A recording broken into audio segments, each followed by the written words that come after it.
പ്രാന്തമാർക്ക് ഇതെന്താ പ്രാന്തായോ? എന്താണ് പ്രശ്നം? അയ്യോ തമാശ ചേട്ടന്മാരെ, ഭയങ്കര തമാശ. ഞാനൊരു നുണ പറഞ്ഞു ഈ വട്ടന്മാരോട്. നമ്മുടെ ഗേറ്റിൽ കൊണ്ടുവന്ന് ബിരിയാണി വിതരണം ചെയ്യുന്നുണ്ടെന്ന്. എല്ലാ ഭ്രാന്തന്മാരും കൂടി ഇപ്പൊ കിട്ടും ബിരിയാണി എന്ന് പറഞ്ഞു ഓടിയത് ഞാനോട് പറ്റിച്ച്. അതിന് നീയും പുറകെ ഓടുന്നുണ്ടല്ലോ, അതെന്തിനാ?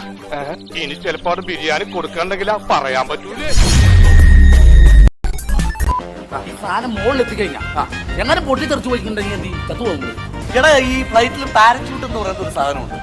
ആ പാരച്യൂട്ട് മേടിച്ച് നമുക്ക് പുറത്തേക്ക് ഇടുന്നു, സ്വിച്ച് ഇടുന്നു, നേരെ ചാടുന്നു, താഴെ ഒന്ന് ലാൻഡ് ചെയ്യുന്നു. ഒന്നും സംഭവിക്കും, ഒരു കുഴപ്പം പറ്റില്ല. ഒരു കുഴപ്പവും പറ്റില്ല.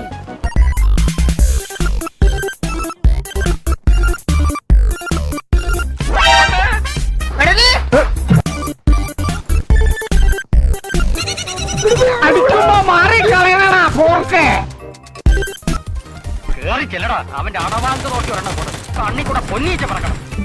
വെളിയിൽ വേണ തിരുത്തുന്നായേ. നീ ഒന്നും നോക്കണ്ട, കണ്ണു പൂട്ടി സർവാക്ക പറക്കണം. ഒളിച്ചിരിക്കാൻ ഇറങ്ങി വേണം. ഞാൻ വീണതല്ല, ഇവിടുത്തെ മണ്ണ് ടെസ്റ്റ് ചെയ്തതാ. നല്ല ബെസ്റ്റ് അടിയായിരുന്നല്ലേ?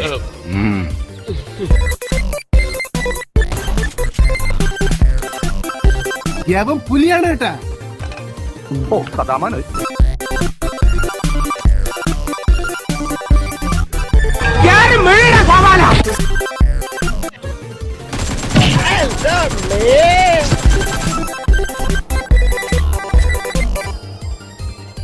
അല്ലെങ്കിൽ കാലന് വഴി തെറ്റില്ലടാ, അത് കൃത്യമായിട്ട് വരും കൊണ്ടുപോകാൻ. ഇതിന് പ്രതികാരം ചെയ്തിട്ട് ഞങ്ങൾ തിരിച്ചു വരും.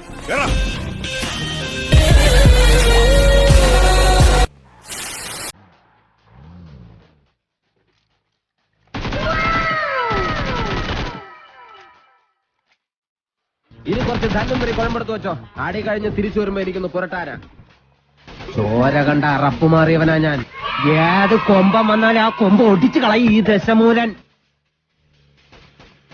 ഇവന്റെ വായിക്കാത്ത കയറിയിരുന്ന് വിടുവിച്ചാലേ ശരിയാവും.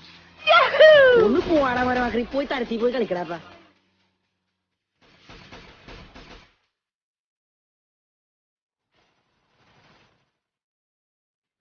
ദൈവമേ, മൂർഖനെയാണല്ലോ ചവിട്ടിയത്.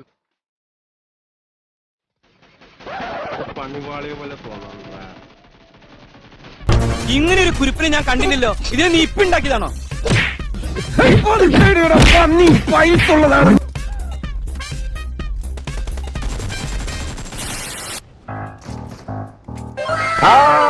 Welcome പപ്പിക്കുട്ടി, welcome.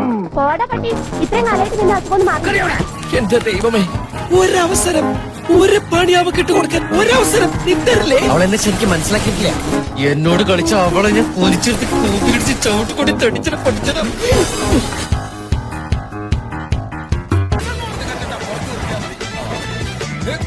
ഉഷിലുള്ള പള്ളികളുണ്ടെങ്കിൽ തടുക്കണ.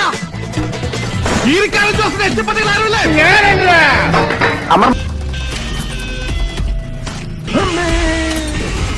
അയ്യേ